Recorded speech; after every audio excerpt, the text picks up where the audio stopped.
pessoal, vamos encerrar então a parte do nosso treinamento de administração de recurso humano, a parte apenas que trata aí do manual do trabalhador, ok? O que são, né, os acordos coletivos e as convenções, não é? Um acordo coletivo é um documento que oficializa os termos das negociações trabalhistas firmadas entre uma empresa apenas e o sindicato diretamente, ok? Vincula apenas essas partes envolvidas e não toda a categoria. A convenção já não, ela é o resultado das negociações entre os sindicatos, né, dos empregadores e dos empregados.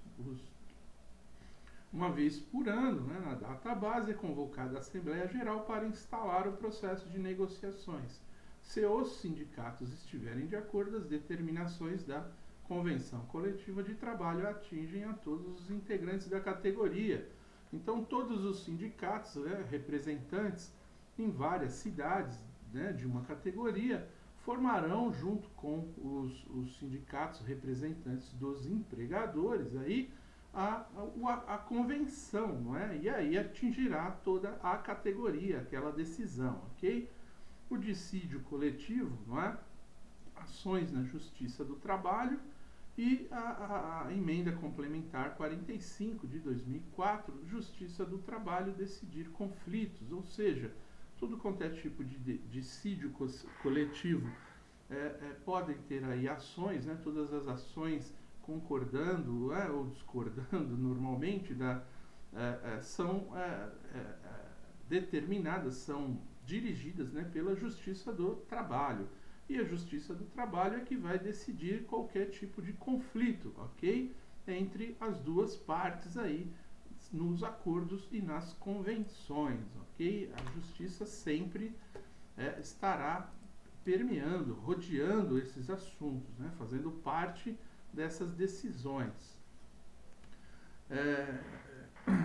O que é, né, o PPR, o que é o PLR, não é? O PLR é participação nos lucros e resultados, e o PPR é um programa de participação nos resultados. Então, o que é uma coisa e o que é outra?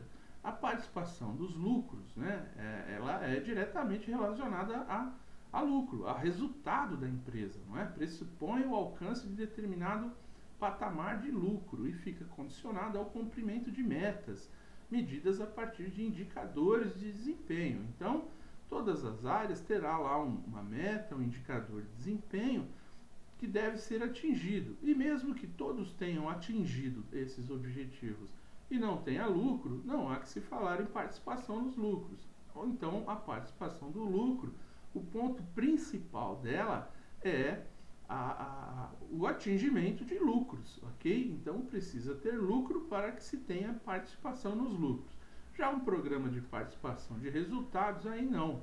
O programa de participação de resultados, ele procura vincular o recebimento de remuneração variável a partir do cumprimento de metas, de resultados pré-estabelecidos, como, por exemplo, produtividade, qualidade, segurança, metas, né, comportamentais, assiduidade, enfim. Já aqui no programa de participação de resultados, você não vincula o resultado da empresa ao resultado de cada uma categoria, ou dos empregados todos, né, de forma geral, enfim. Você vincula isso a outras metas e não ao lucro propriamente dito, ok? Então essa é a diferença entre um e outro. Somente um apanhado, somente uma ideia, muito bem, sobre o assunto.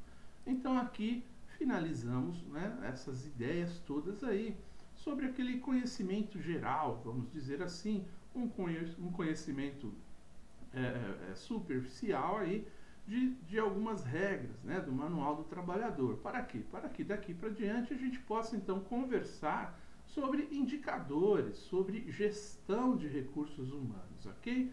O primeiro caso que nós vamos estudar aqui, né, o primeiro ponto de vista que nós vamos ver é sobre quadros de funcionários, ok? Nós vamos ver aqui quadros, índices, indicadores, números sobre uma turma. Então eu peguei essas ideias aqui de uma das empresas onde eu atuei, enfim.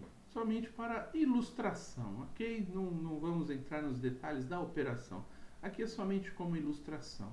Então vamos dizer que nessa empresa eu tivesse lá todos esses processos, né? Recebimento, expedição, qualidade, logística reversa, né? Orçamentos, os scrap, né? Que é onde desmonta, onde deteriora o material, onde faz a sucata, não é?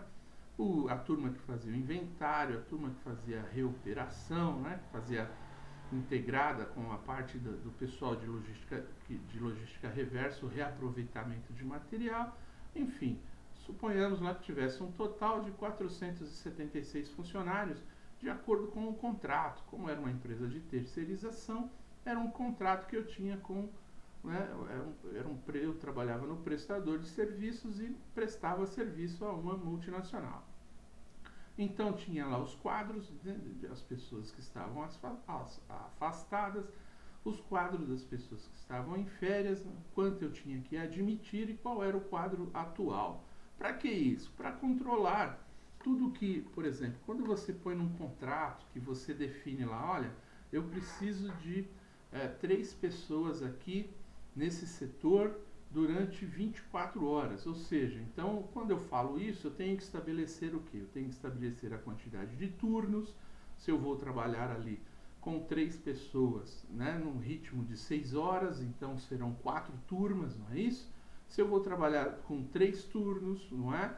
Então eu vou ter aí 3 turmas no ritmo de 24 horas, como serão os finais de semana, como serão as férias, né? Como eu vou ter que calcular aqui um número de funcionários, o ideal, para que eu possa sempre ter as pessoas, né, que saem em férias de forma prevista, planejada. Então, quando eu digo que eu preciso de 3 pessoas, né, durante 24 horas, durante 12 meses, eu tenho que ter sempre 3 pessoas ali no posto de trabalho. Para isso eu tenho que ter um cálculo para calcular mais pessoas, não é? Para colocar mais pessoas à disposição, de forma que quando tem alguém em férias ou afastado, ou eu ainda tenha períodos de contratação, aquele quadro esteja coberto,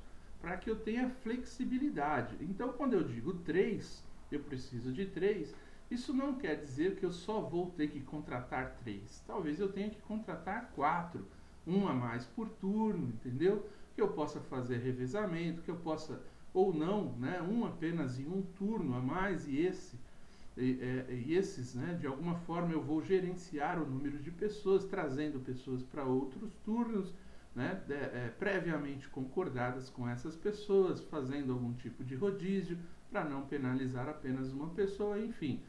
Nós vamos ter que calcular isso, temos que administrar, né, essa quantidade de pessoas por posto de trabalho e levar em consideração todo tipo de afastamento médio que eu tenho, aquele tipo de operação, às vezes, ela é uma operação que gera algum tipo de afastamento, não é? Por exemplo, vamos pegar aí os operadores de empilhadeira.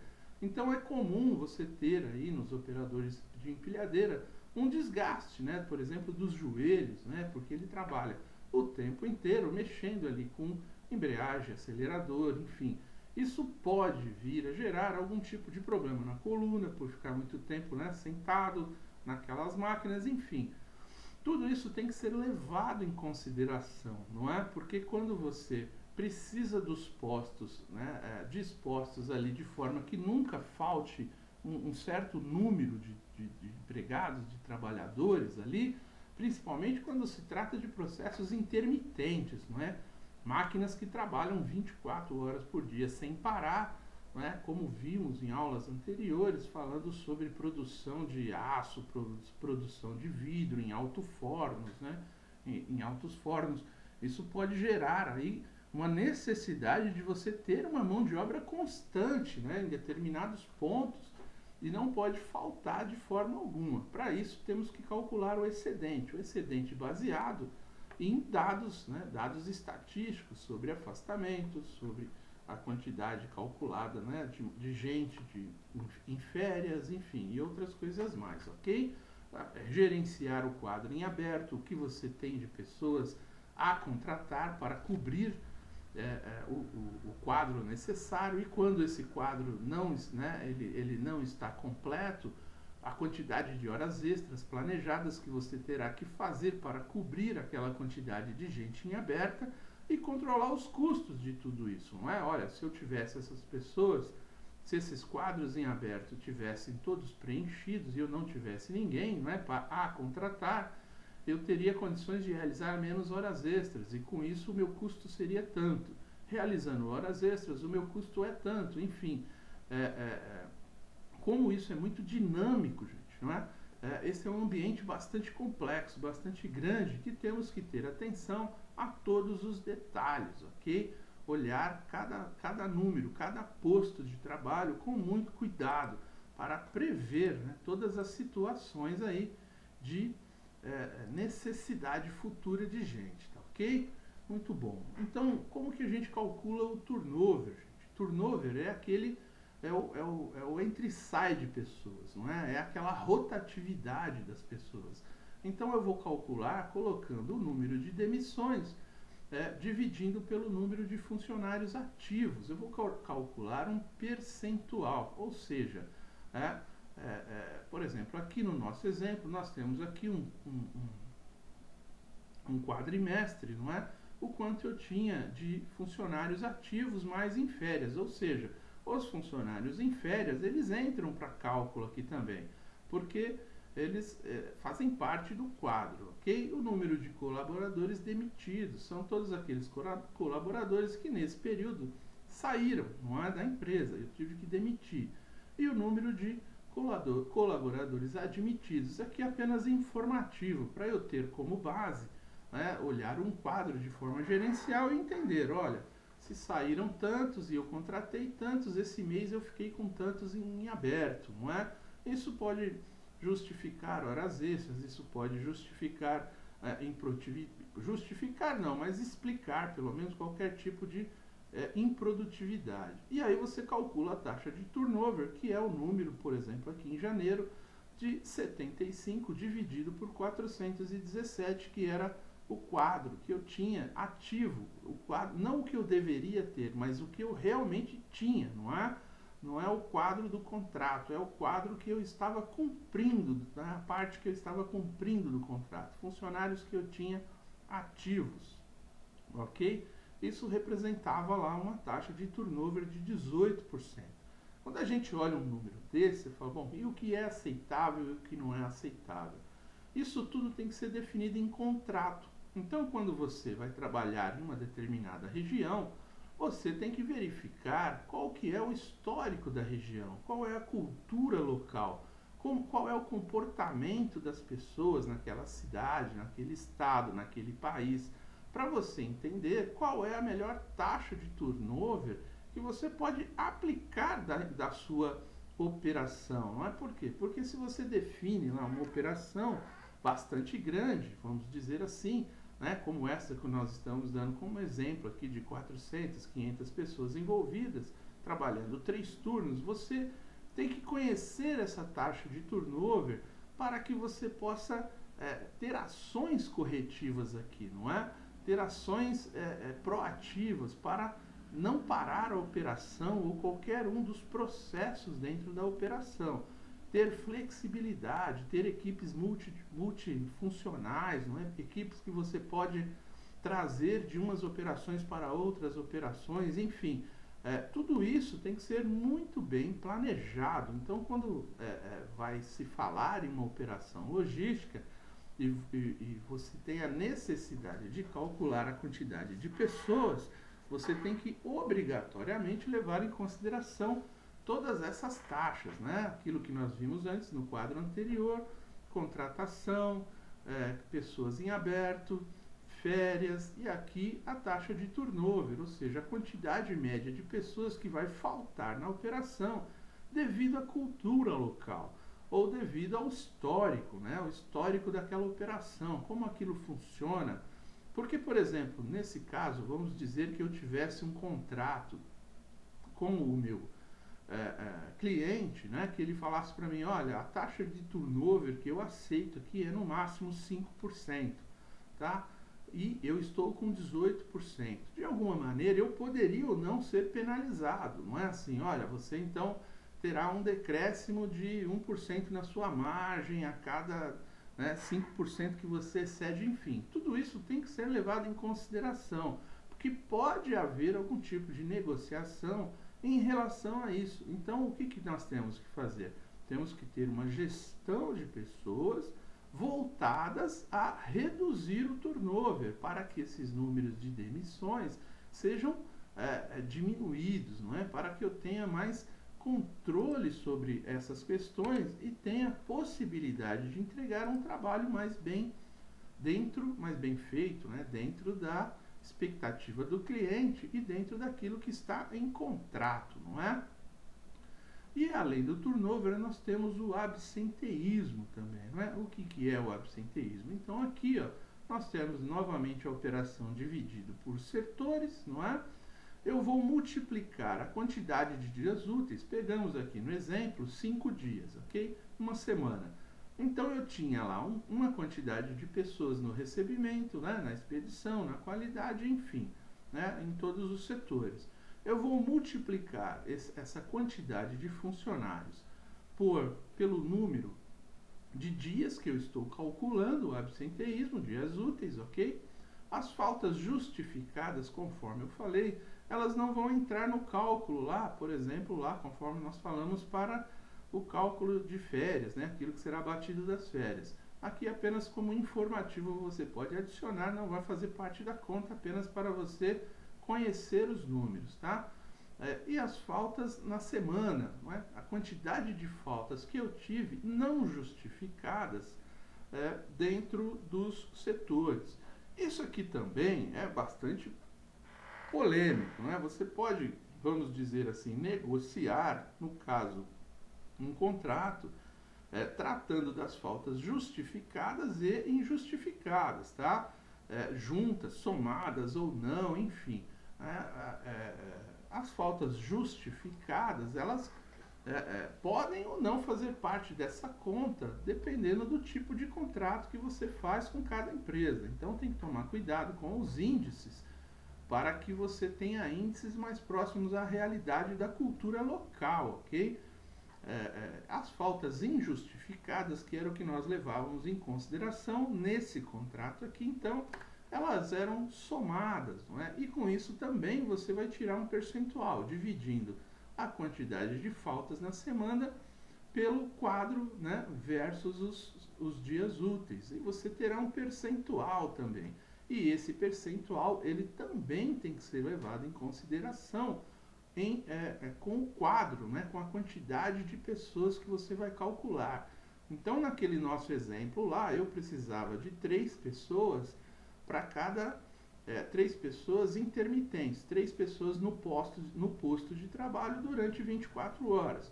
Vamos supor que a gente trabalhasse 4 turnos de 6 horas, então você teria 12 pessoas, ok? Essas 12 pessoas, você teria que calcular aí a quantidade de pessoas que vão sair em férias, por exemplo. 12 pessoas, fazendo um cálculo grosseiro, uma pessoa a mais eu teria que ter nessa operação para que cobrisse, vamos dizer assim, as férias de todos, né? As férias de todos os colaboradores. Ou seja, eu teria sempre 12 pessoas na operação e uma em férias. Eu teria que ter 13 pessoas. Além dessas 13 pessoas, eu teria que levar em consideração, então, o cálculo do turnover, não é? Quantas pessoas entram e saem, e o período que eu demoro para repor essas pessoas, a quantidade de faltas, né? O que é comum, quantas pessoas faltam por dia, para eu também ter nesse cálculo. Então, eu poderia chegar a um cálculo que ao invés de 13 eu precisasse de 14, de 15 pessoas. Para quê? Para que eu tivesse as 13 pessoas, as 12 pessoas trabalhando, não é? 3 em cada turno, considerando todas as faltas, enfim, né? Uma pessoa a mais por turno, para considerar todo esse tipo de problema, enfim. Com isso, eu conseguiria fazer um contrato muito mais correto, muito mais eficiente do ponto de vista de necessidade de trabalho, tá?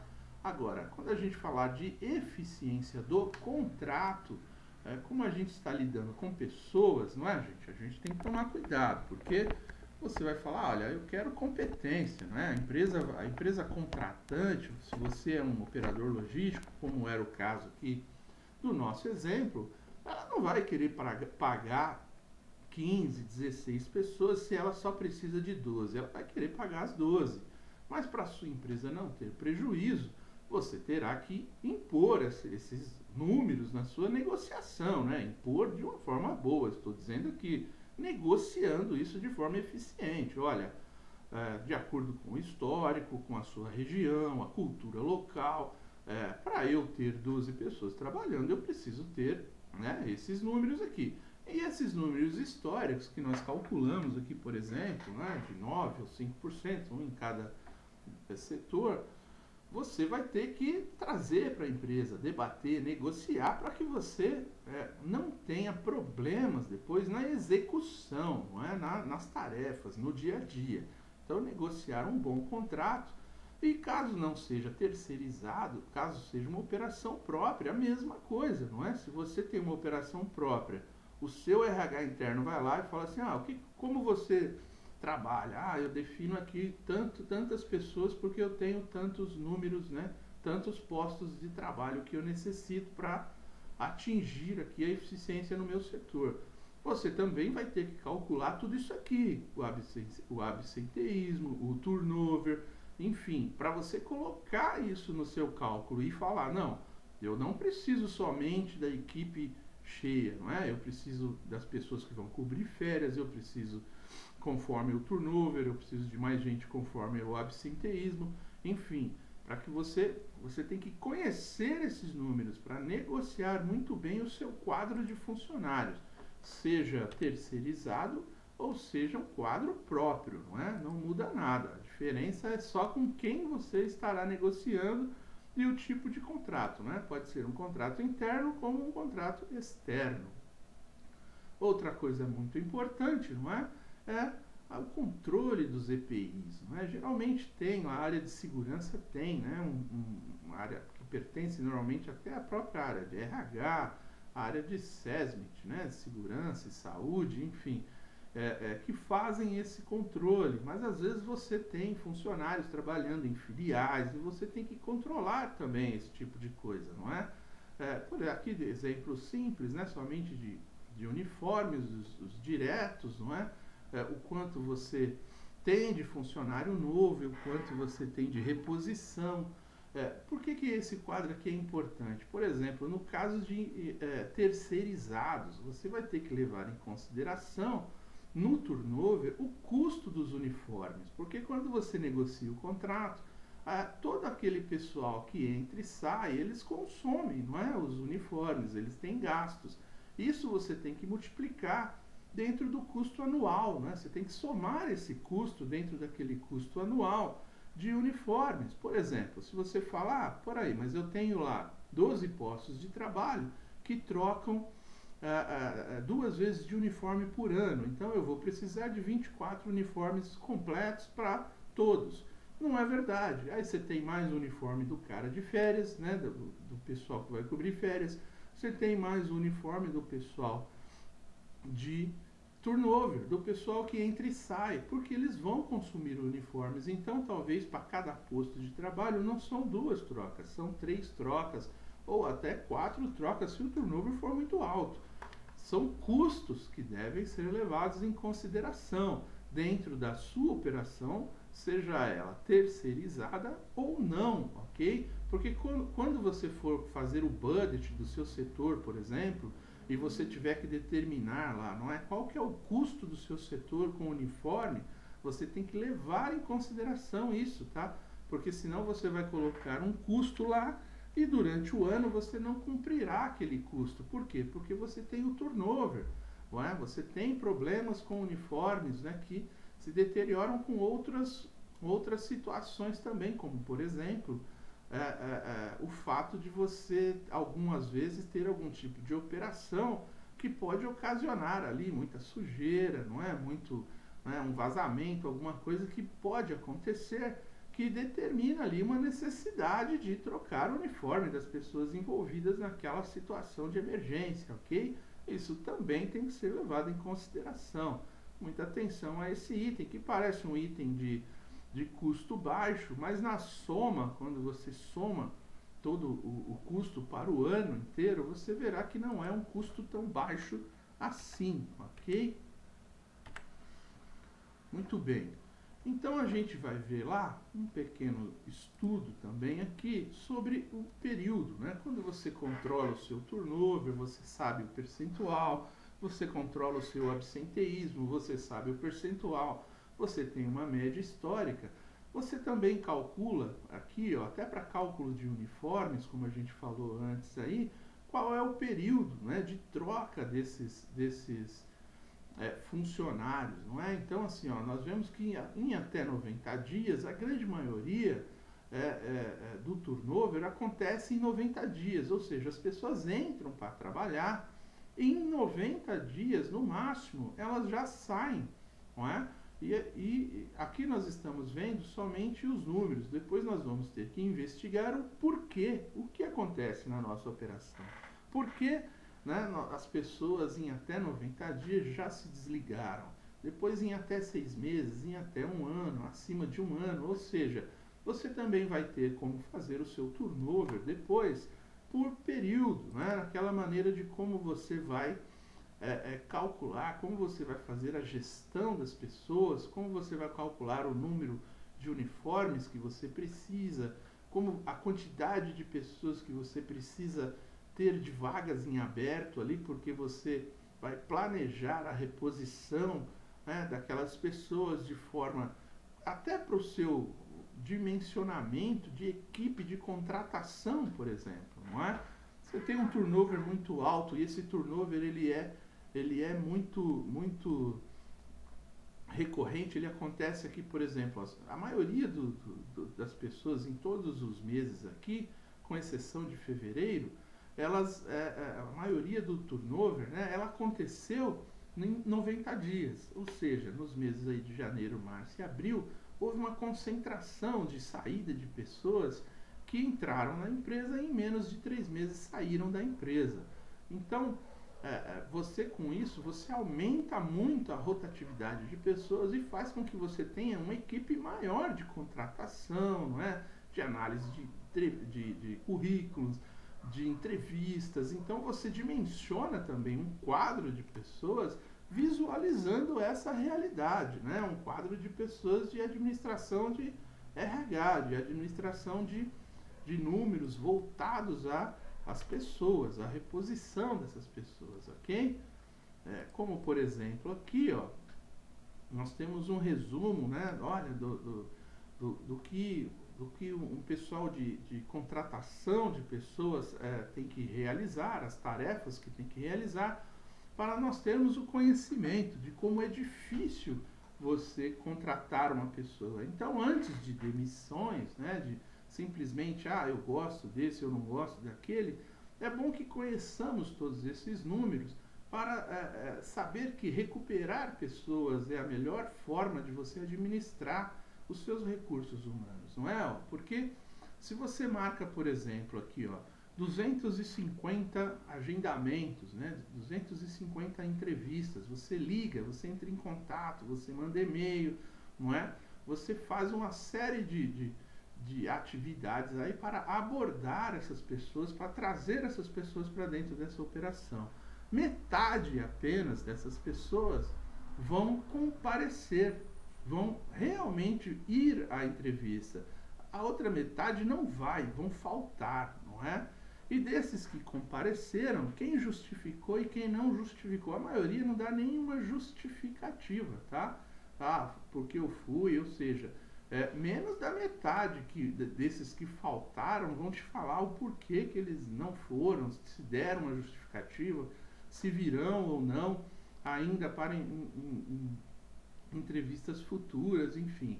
E aí vem aqueles outros casos que o próprio RH já vai analisar, não é? As pessoas que não têm perfil para aquela vaga. Cada vaga tem um perfil, não é? Cada empresa define um perfil.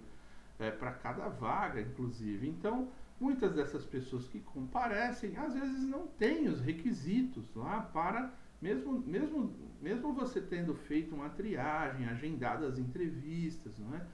Uma boa parte dessas pessoas ainda não cumprirão o perfil desejado para a vaga, não é? E ali mesmo, já na entrevista, após você apresentar a empresa, o trabalho, os horários, enfim, o pagamento, os benefícios, as pessoas desistem, né? Mesmo tendo ido à entrevista, depois que conhecem a proposta de trabalho, desistem. E aí vai, não é assim? Você tem outros vários problemas que vão diminuindo, né, essa sua condição de contratação de pessoas. E esses números dentro de cada região são de importante conhecimento para quê? Para que você saiba fazer a gestão de pessoas dentro do espaço, dentro da cultura local, não é? O número de pessoas que você precisa na operação, eles diretamente estão ligados a essas atividades de recursos humanos, de tarefas, vamos dizer assim, de recrutamento e seleção de pessoas, que faz com que a sua operação tenha ou não sucesso. Então é super importante conhecer todos esses números da sua empresa, da sua operação, ok? Aqui temos um resumo, então, ó, por exemplo, né, em vários meses aí, a quantidade de vagas que tinha assim aberto, a quantidade de entrevistas que foram realizadas, né, a quantidade, ó, vimos aqui, se fizemos 183, por exemplo, entrevistas em janeiro, é porque 360 pessoas, 380 pessoas foram contactadas, não é?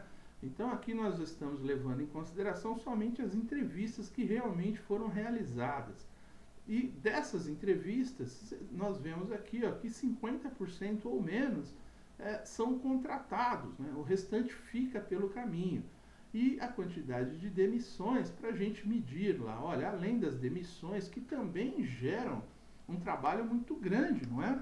Para o cálculo dos direitos, o cálculo dos salários, férias proporcionais, cancelamento de convênios médicos e outras coisas mais. Então, assim, a quantidade de trabalho que isso tudo gera você terá que levar em consideração para o cálculo de pessoas na sua área de recursos humanos voltadas às suas necessidades, não é? Voltadas pelo menos à sua realidade. Então, quanto mais você melhora sua realidade, mais, né, quanto mais você conseguir diminuir o turnover, você vai reduzir custos, não é? Custos com mão de obra, custos com serviços de RH, custos com compra de EPIs, não é? E uniformes, enfim. Toda essa administração de RH, de recursos humanos bem realizada, com baixos turnovers, baixos absenteísmos, com quantidade de férias calculadas corretamente, você vai conseguir reduzir o custo da sua operação para níveis, né, onde você possa trabalhar com eficiência, mas com alta produtividade, não é? Esse é o nosso foco, esse é o nosso objetivo, fazer a área de serviços, a área de logística, ser muito eficiente, ok? Para contribuir para um grande resultado, não é? Uma grande eficácia do resultado da operação, uma grande lucratividade, ok? E no gráfico comparativo aqui abaixo, então, a gente vê as quantidades que nós tínhamos, né, ó, de vagas, a quantidade de entrevistas que foram realizadas, né, a quantidade de admissões realizadas e também demissões. Aí você tem um quadro completo de visualização de toda a sua operação, né, e ainda está faltando aqui a quantidade de contatos, né, que é geralmente o dobro aqui da quantidade de entrevistas, ok? Apenas assim, gráficos que vão apoiando a operação, ok? Que vão apoiando o nosso conhecimento, que vão melhorando, não é? Potencializando todas as atividades que fazemos de controle, gestão de pessoas, ok?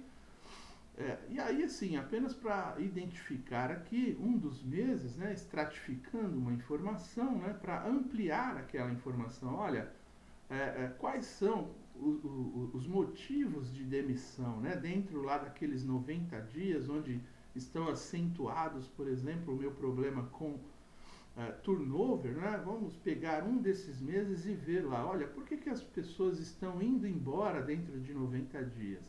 Ah, elas estão pedindo demissão, terminou o contrato, eram contratos, né, de tempo, eu contratei pessoas, vamos dizer assim, para fazer substituição ali, que teriam um serviço temporário de 3 meses apenas, não é?